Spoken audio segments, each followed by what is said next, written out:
محمد نبينا بنور حدينا من مكة حميم نوره سطاع المدينة. السلام عليكم ورحمة الله وبركاته.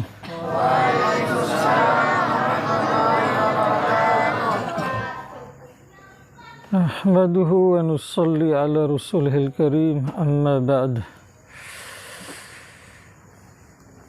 Pergantian tahun, banyak orang main petasan, jual petasan, main petasan, jual petasan.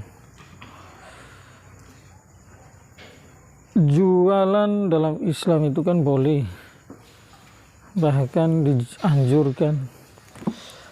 Membeli juga boleh di dalam Islam. Tetapi apakah menjual petasan dibolehkan atau tidak? Membeli petasan dibolehkan atau tidak? Maka dilihat petasan itu ada manfaatnya atau tidak.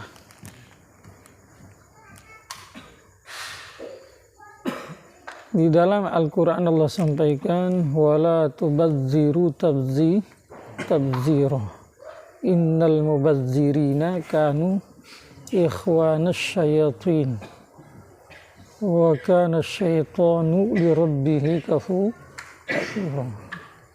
Allah sampaikan, janganlah berlebih-lebihan. Orang yang berlebih-lebihan itu adalah saudaranya syaitan. Dan syaitan itu kerjanya apa? Syaitan itu kerjanya ingkar sama Tuhannya.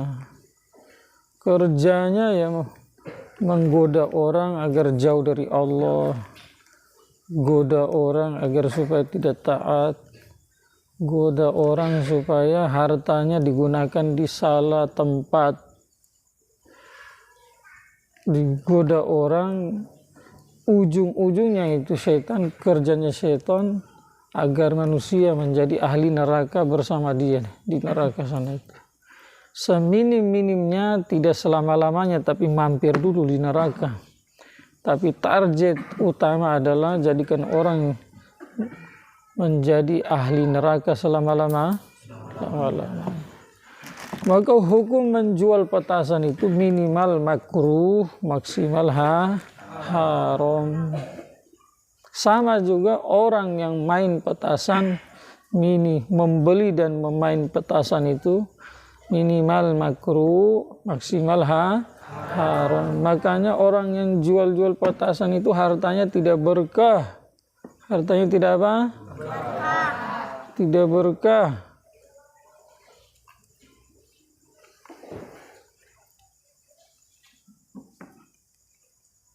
Satu dalam istilah israf, satu tabzir. Tabzir, badzara yubadziru tabziron. Israf asrafa yusrifu israfan.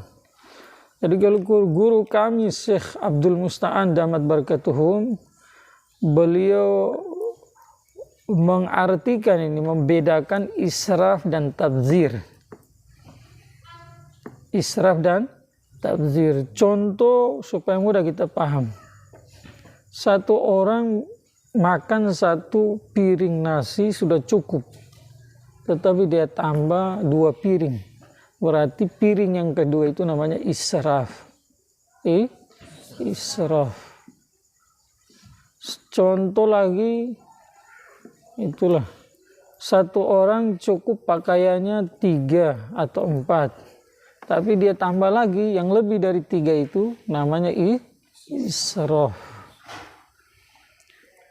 Sementara tabzir ini kelasnya di atas israf. Tabzir itu kelasnya di atas israf. Tidak diperlukan tapi diadakan. Saya kasih contoh, misalkan santri tidak perlu pegang HP. Pegang HP. Untuk komunikasi dengan orang tua sudah ada sarana lain. Untuk tidak mengganggu belajar, Makanya HP dalam pondok pesantren dilarang bagi setiap santri untuk memegang HP. Bagi kalau ada yang santri yang pegang HP, memiliki HP di pesantren, namanya tabzir, karena tidak dibutuhkan. Berbeda dengan mahasiswa, mereka membutuhkan itu HP karena belajarnya lewat online, karena cari tugas, karena kadang-kadang cari tugas lewat Google gitu. Jadi di situ ada kebutuhan. Tapi misalkan kebutuhannya hanya satu, mahasiswa punya HP 2, maka lebih dari satu itu namanya tabzir, tidak perlu 2. Maka orang yang jual petasan, main petasan, apa gunanya?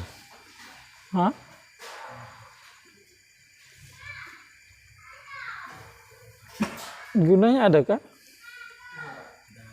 Tidak ada. Orang jam 12 malam pergantian tahun, boom, boom, boom. Orang tidur tak bangun. Ya jadinya berdosa. Orang lagi jantungan dengar itu, boom, boom, boom. Berdosa. Kemudian uang itu digunakan salah tempat. Wa kulu wasyarabu wala tusrifu. Makan, minumlah, tapi jangan berlebihan. Innahu la yuhibbul musrifin. Sesungguhnya Allah tidak suka orang yang berlebihan. Itu makan kan ada manfaatnya. Orang makan 1 piring, makan cukup 1 piring, makan 2 piring.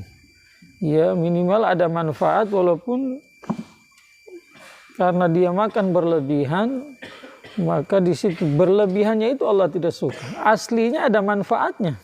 Orang makan itu, orang minum ada manfaat. Sekarang saya tanya, main petasan apa manfaatnya? Aslinya tidak ada manfaatnya itu. Maka menjual dan membeli, memainkan petasan itu aslinya tidak ada manfaatnya.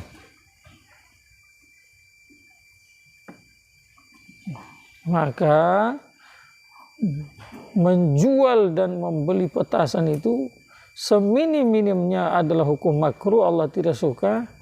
Semaksimalnya hukum bisa haram itu. Beli petasan kan mubazir. Kalau membeli petasan tidak ada guna, ya tabzir. Ditambah nanti main petasan ganggu orang, ya jelas-jelas haramnya. Maka hiburan melalui petasan itu bukan caranya orang Islam, caranya orang kafir. Orang kafir itu hiburannya kalau misalkan setelah ada pergantian tahun, ada tambah umur, ada momen bahagia, hiburan mereka ya seperti itu. Tetapi hiburan orang-orang berislam, orang beriman atau orang Islam itu adalah contoh yang terbaik yang dicontohkan oleh Nabi kita Muhammad SAW saat Fathul Makkah. Saat apa? Fathul Makkah. Tanpa peperangan, orang kafir semua tunduk di hadapan orang Islam. Makkah dikuasai, Abu Sufyan mengalah, semua orang kafir kocar-kacir lari kemana-mana.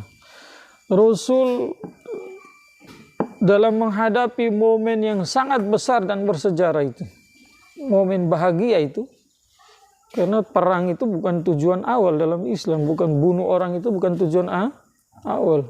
Tanpa peperangan ini umatnya ada yang masuk Islam, ada yang menyerah, ada yang kabur. Saat itu apa yang dibuat oleh Rasulullah SAW dan para sahabat? Mereka ada yang dalam sujud, ada dalam ruku, ada dalam berdiri, ada dalam berdoa, ada dalam berzikir, ada yang baca Quran. Jadi itu cara menghadapi momen bahagia, bersyukur, sehingga Hindun yang saat itu tidak mau masuk Islam. Maka di tengah malam Hindun keluar dari rumahnya, jalan-jalan itu melihat apa yang dibuat oleh Muhammad dan sahabatnya. Umumnya kepahaman Hindun dan orang-orang kafir yang lain saat menghadapi musuh terus menang, maka mereka itu ada yang bersenang-senang dengan cara zina, ada yang senang-senang, rata-rata semua minum arak, ada yang joget, ada yang dansa, ada yang pokoknya ribut. Tetapi Rasulullah SAW dengan para sahabat menghadapi momen yang sangat penting itu, bersejarah sampai sekarang dikenang itu, Rasulullah SAW di Ka'bah dan sekitarnya itu, yang tadi sudah saya sampaikan. Melihat itu Hindun langsung kaget, heran, mereka ini tidak seperti orang-orang yang lain. Orang lain itu kalau menghadapi momen bahagia ada yang teler, ada yang zina, ada yang pokoknya semua dikerjakan itu. Orang bilang hari itu yang haram sudah tidak ada lagi, halal semua. Akhirnya sebab berbeda dengan Muhammad sallallahu alaihi wasallam, dengan pasukannya sahabat radhiyallahu anhum ajmain. Mereka dalam amalan menghadapi momen bahagia dengan cara buat amalan yang disukai oleh Allah. Akhirnya Hindun yang salah satu orang bilang yang paling benci Islam itu di perang Uhud, dialah yang menjadi motor atau menjadi sebab paman, salah satu paman yang sangat dicintai Rasulullah sallallahu alaihi wasallam, Hamzah, terbunuh, tersyahid. Dia yang bayar itu, siapa itu? Wahsy. Bayar terus dikompori, iming-iming ini dan itu. Akhirnya Wahsy berani membunuh Hamzah radhiyallahu anhu. Tetapi sebab orang Islam itu menghadapi momen bahagia dengan cara yang disukai oleh Allah, Hindun yang orang bilang hatinya membatu, hatinya keras, menjadi musuh Islam itu, sangat benci dengan Nabi kita Muhammad SAW dan para sahabat dan Islam. Tetapi saat Fathul Makkah, Hindun dikasih hidayah oleh Allah, sebab baginda Muhammad SAW dalam para sahabat menghadapi momen bahagia tidak dengan hura-hura, tidak dengan israf, tidak dengan tabzir, tidak dengan joget, tidak dengan dansa, tidak dengan teler, minuman khamar dan sebagainya, tidak dengan zina. Tetap mereka tekan nafsu, keinginan dalam jalur yang disukai oleh Allah. Pergantian tahun, nomor satu pergantian tahun ini bukan tahun Islam toh. Yang kedua, kalaupun kita mau sebagai tahun Masehi itu Syamsiyah, kalau merayakan ya tasyakuran lah, bikin mungkin zikir bersama, doa bersama, atau sholat dan lain sebagainya, bukan dirayakan dengan petasan. Nanti apa bedanya kita sama orang kafir?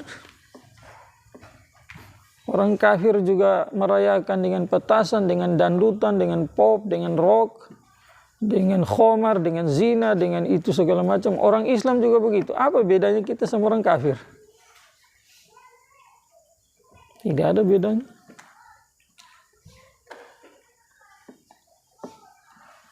Kalau sudah tidak ada beda, maka nanti orang Islam pelan-pelan dia tidak hormati lagi agamanya, tercabut dari hatinya nilai-nilai Islam. Akhirnya pelan-pelan muncul dalam hati pemikirannya bahwa Islam sudah kuno. Ajaran Nabi zaman dulu itu sudah tidak cocok lagi sekarang.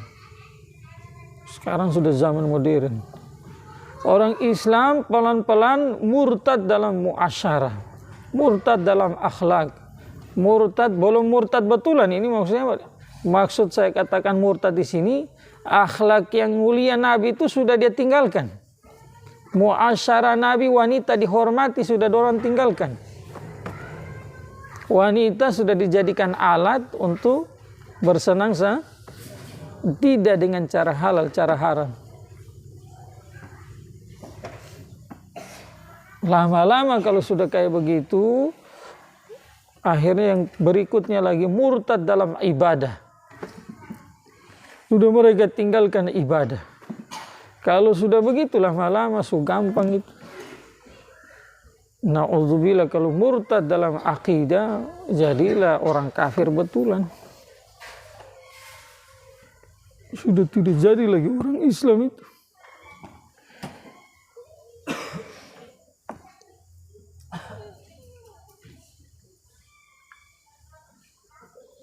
Paham tidak? Dan sadar tidak sadar kita itu sekarang kita sedang digerogoti sama musuh-musuh itu. Fatwa mengatakan, ada yang bilang merayakan tahun baru haram, ada yang mengatakan tidak haram. Boleh, cuma sepakat itu yang bilang haram atau halal. Kalau cara merayakan itu tidak betul, sepakat mengatakan haram. Sepakat itu.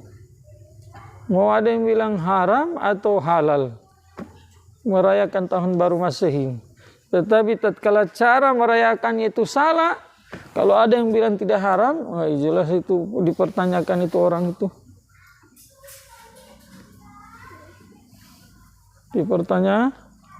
Dipertanyakan itu orang. Bisa jadi dia anteknya dorang atau dia mungkin dikasih amplop kali,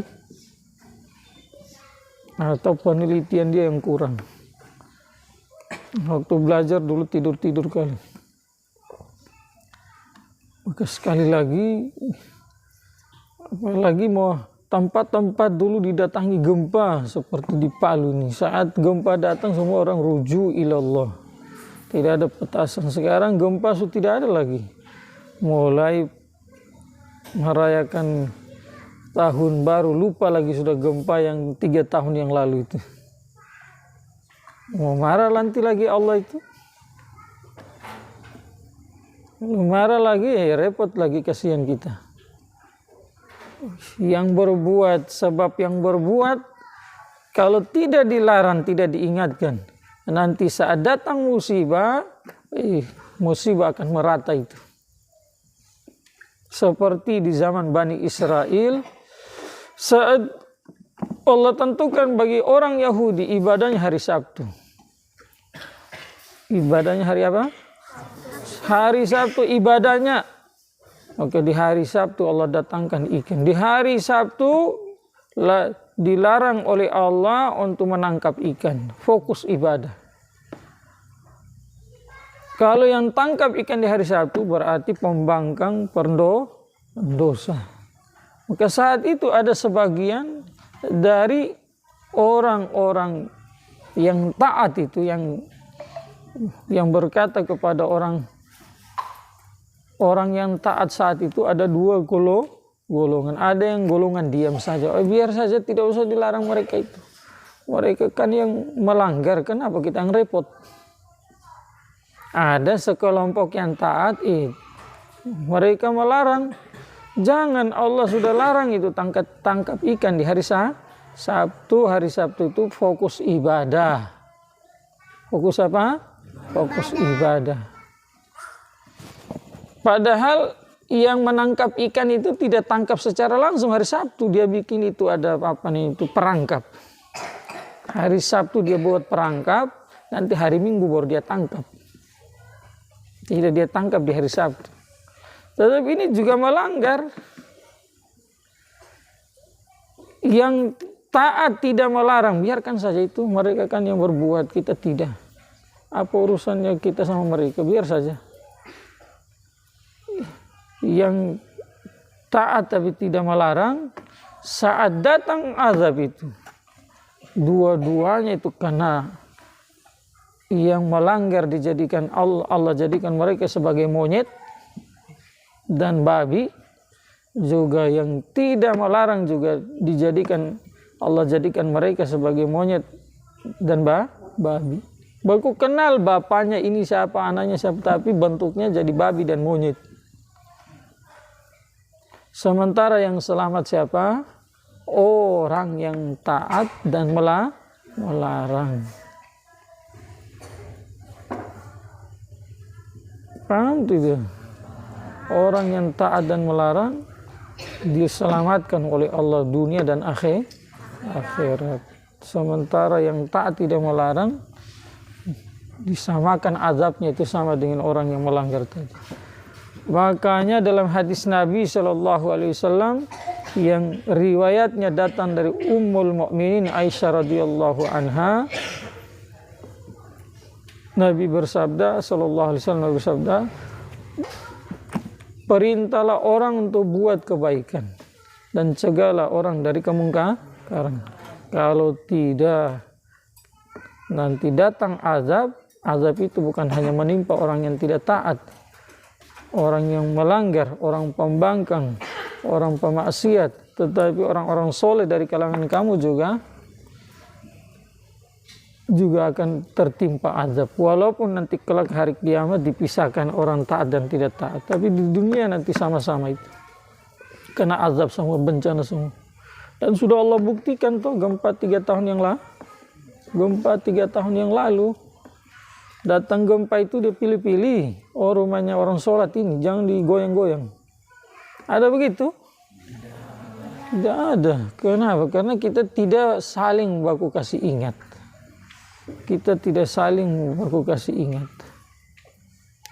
Seandainya kita saling mengingatkan, gempa dia tidak datang itu. Kalaupun dia datang hanya untuk peringatan saja itu. Dia tidak ganggu kita. Karena gempa itu yang suruh siapa? Allah. Penelitian sains ini petakan patah di sini sana sini. Itu penelitian yang kalau kita yakin kita jadi orang syirik. Mana ada gempa sebab petakan petahan lempengan itu apa segala macam itu. Tidak ada hubungan dengan itu.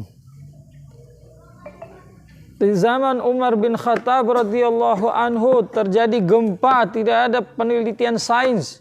Umar hanya bentak saja kakinya, dung. Umar tidak adil dalam memimpin? Apakah Umar tidak adil dalam memimpin sehingga kamu bergoyang? Sampai hari yang tadi tidak ada gempa-gempa itu. Jadi lempengan ini itu tidak ada hubungannya itu. Itu kalau kita yakini kita jadi syirik, syirik tanpa ragu. Maka solusinya supaya jangan lagi datang gempa itu, kalaupun dia datang kita tidak diapa-apain sama Allah, maka solusinya apa?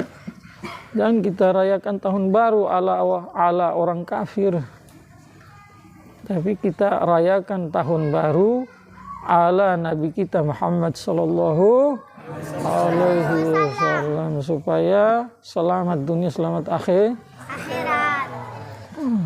Semoga bermanfaat. Subhanallah.